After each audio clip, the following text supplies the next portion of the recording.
الله الرحمن الرحيم. قال الله سبحانه وتعالى: ومن يعظم شعائر الله فإنها من تقوى القلوب.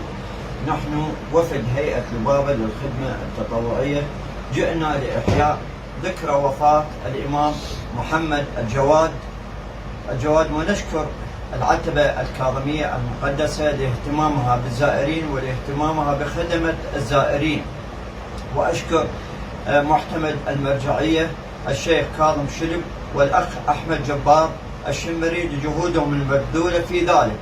أخوكم أبو حمزة الزبيدي، وشكرا.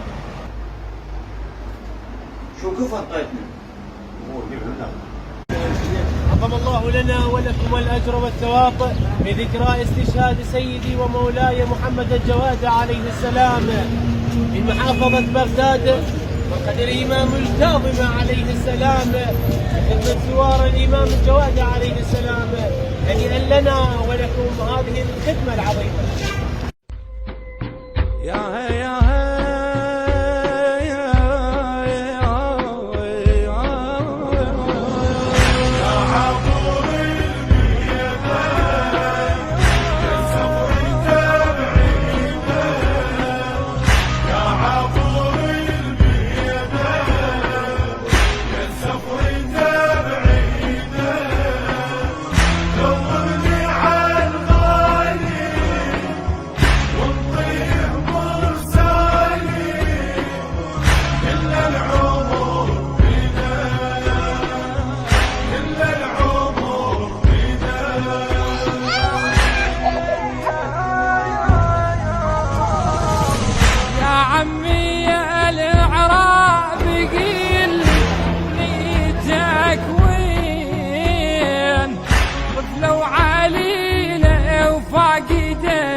قاعدين سريع حتى ننزل